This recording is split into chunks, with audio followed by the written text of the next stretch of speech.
Hey guys, it's Jen. Today I'm going to be doing a tutorial on this look right here.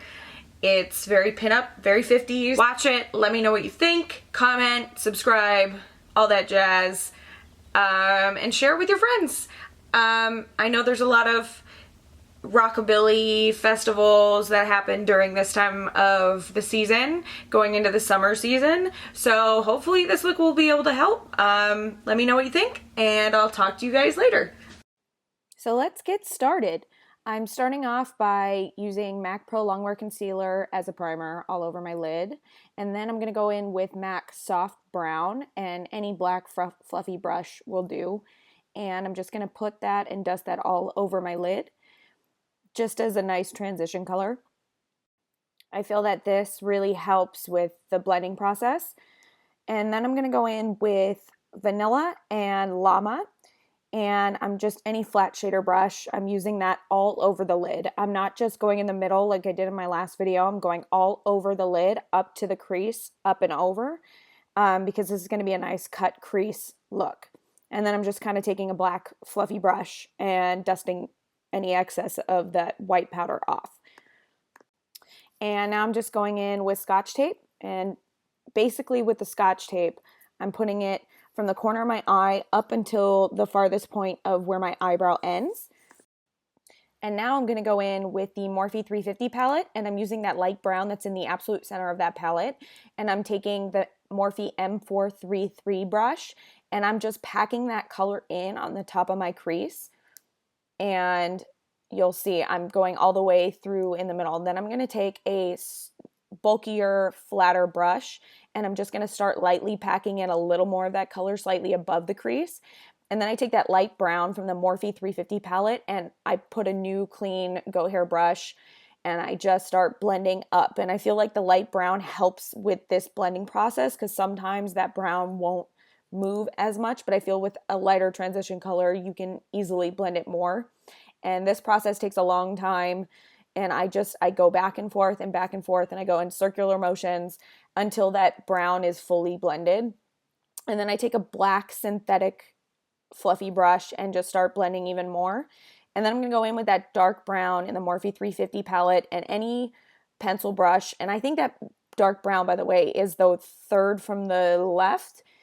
And any pencil brush, and I make a thinner line, and I'm just following the natural crease of my eye and going up around. And then I'm taking that M433 brush and just blending it up again, back and forth, and you'll see I'm going to speed it up because you get the point. And you're going to see it slowly start to blend out and up. And then I'm going to take the black fluffy brush again, and I'm just going to keep blending and blending until you see that all the colors are blending nicely. And then I think I'm going to go in with the clean brush and just go over with a little bit more of that lighter brown. And now I'm going to go in with a small angle brush and Max Carbon, and any black brush, any black shadow will do. And I'm just going to create a very thin line to start and follow the natural crease of my eye. And I'm making that line up and over my lid. And this is what's going to create that cut crease look. This doesn't have to be perfect, because again, you're going to just start blending and it'll blend out on its own. So like you'll see, the line I'm making right now is not absolutely perfect. And I kind of almost create a wing when I start. So I'll make that line, and then at the very tip, I'll kind of add on a little bit more product, and I'll just make it a little bit winged out, as you can see. And then you can go out with the blending process and it should look perfect. And then I'm going to go in with the MAC 2 and 4 brush. This is a small flat brush, and lightly, I don't go too much above the crease with this specifically. I just kind of follow the line that I made and add on just a little bit more product. So when I start blending, it gives it more product to blend up.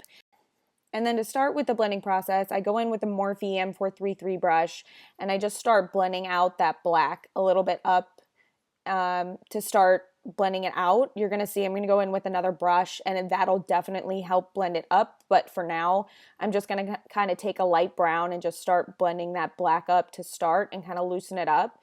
I feel like this is an easier process than if you do the reverse and you take the brush that I'm about to use and then use the black. You can do either. I don't think that there's a huge difference. I just prefer starting with that. But then I go in with the MAC 226 brush and just start packing it on the outside. And it's a clean 226 brush, and I just start blending out and up again.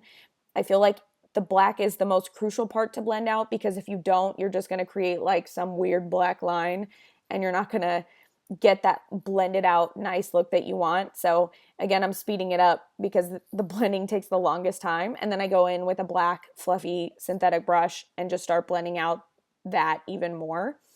And then what I usually do after I do this process is I'll go back in with the vanilla and the Llama, and I'll pack it in just the lid all over again, because I feel like when you start putting in those browns, you'll get some fallout on the lid, and the white on the lids doesn't look as nicely.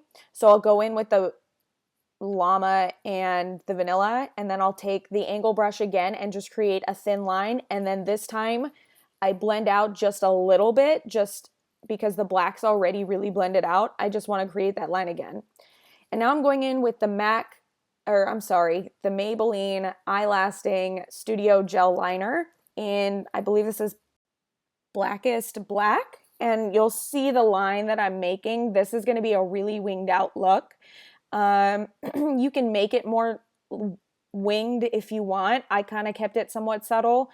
I didn't make it as dramatic because I feel like this look is so versatile. You can do a big wing, you can do a small wing. But for this, I created a big line on the corner of the crease, not too big and not too winged out, and then smaller in the middle, if that makes any sense at all. But you'll see what I'm doing here. And now I'm going to go in with the Boots No. 7 Protect and Perfect Serum. And I just put that all over my face, and I kind of wait a couple minutes for it to dry and sink into my skin before I go in with my foundation. And for the foundation, I'm going in with the MAC Pro Longwear foundation, and just doing this in sections because, again, this kind of dries out really quickly, and if you don't get to it and blend it in, it'll start to oxidize and get in your skin really weird, and then it'll start to look blotchy. So I do it in sections, and I go in with the Morphe excuse me, M439 foundation brush, and then I do it on my chin, on my nose, on my cupid's bow, and then all over my forehead. And I know it looks like I'm using a lot of product because I'm dotting it pretty much all over my face, but it's a light dab. With this foundation specifically, a little bit goes a long way, so start off light, and if you think it's not enough, then wait for it to dry and then add on more. And now I'm going in with the Mac Studio Finish Skin Corrector in the color Pure Orange. And I'm just putting this under my eye. That step's totally not necessary if you don't have under eye issues. And then I go in with the Urban Decay 24/7 concealer pencil, and I just put that in the middle of my eye. Go in with a beauty blender and blend it out. And I feel like with the beauty blender, there really is no trick to it. It's kind of foolproof. You can literally just start dabbing it in the middle of your eye, and the beauty blender does the work for you. And now I'm going in with the Urban Decay Naked Weightless Concealer and making that shape that I made under my eye and using the beauty blender to blend it out. And then to set the concealer, I use the MAC Hair Blend Powder and just any concealer brush and dab it just underneath the eye where it's most likely to crease. I don't really put it all over where I put my concealer. I just use it under the eye to set it for now, and the rest isn't really necessary. It's not going to crease. Then I go in with a pencil brush, and I use the shade MAC Texture, and I just lightly dust it under the eye because I'm going to be pretty mellow under the eye for the most part. And then I use that the first brown that I used for the Morphe palette, the one that's in the middle of that Morphe 350 palette, and any flat definer brush, and I'm just making that line very lightly under the eye, and then I'll go back in with the pencil brush and just kind of blend it out lightly. That doesn't take too much of a process. I feel like it doesn't take that much time for this look specifically. But then I take an angle brush and that MAC Carbon or any black and just put it under my eye, but only about a quarter of the way in, maybe halfway in under my eye. Now I'm going to take MAC this is the Mac Studio powder. It's a pro color, so you can only get it at certain Macs, I believe. And this is Sculpt. And I like this shade because it's a matte powder and it's not necessarily a bronzer. So I feel like with this look, I'm going to go really matte on my face. So I use that Sculpt powder. And then I take the Urban Decay Naked Concealer again and use it on my forehead, on my nose, on my cupid's bow, and on my chin. And then I go in with the Laura Mercier powder and just start lightly baking a little bit. I don't know why I put it on my forehead, on my nose in this one. I felt like it, I guess. And then I started to do my brows. And then I decided, you know what? No, I don't want this powder on my face while I'm doing my brows. So most of the time I'll do my brows while I'm doing that, but this time I just didn't want to. So I dusted it off and then I went back to my brows. But if you want a tutorial on it, let me know. But I'm going in with the MAC Mineralize Skinfinish in the shade Medium Plus. Ooh, look at that dust everywhere. And I'm putting this all over my face with a buffer brush. Most people, I think, would find that step excessive, but I do it anyway because it makes my foundation not budge. And when I sweat, it doesn't really move and it doesn't really crease. So I kind of just dust it all over my face and it creates a nice matte look, I feel like.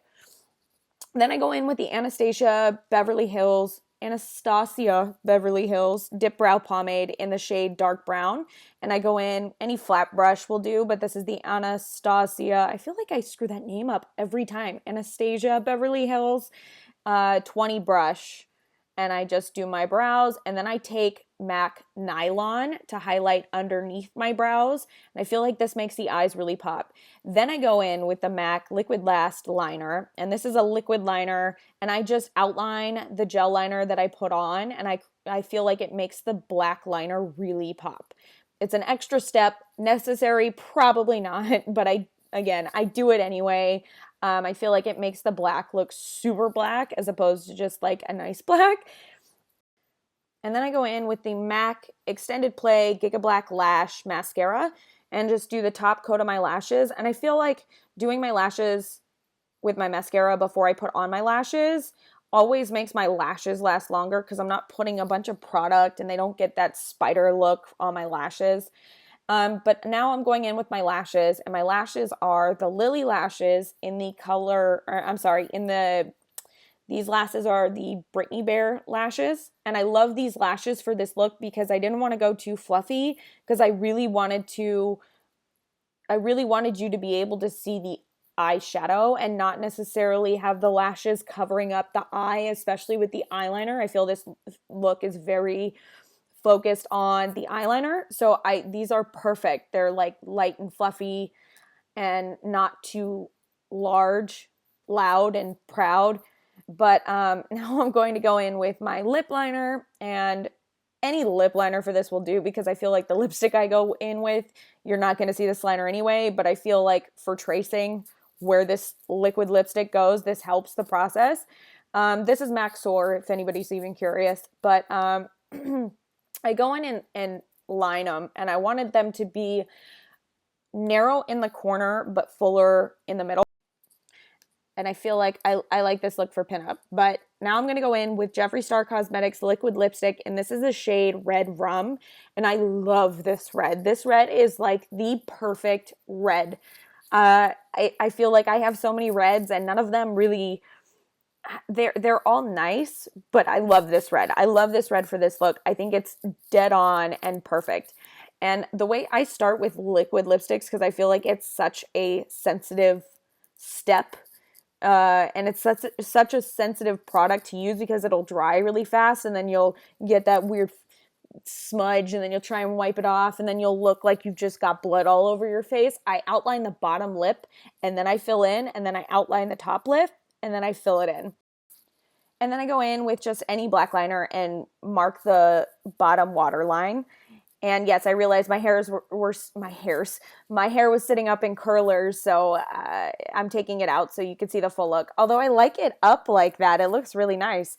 And then that's it. I hope you guys enjoyed watching this video. Thank you for watching. Make sure to like, subscribe, share it with your friends. Let me know what you guys want to see next. And again, thank you guys so much for watching. All right, I'll talk to you guys soon. Bye-bye.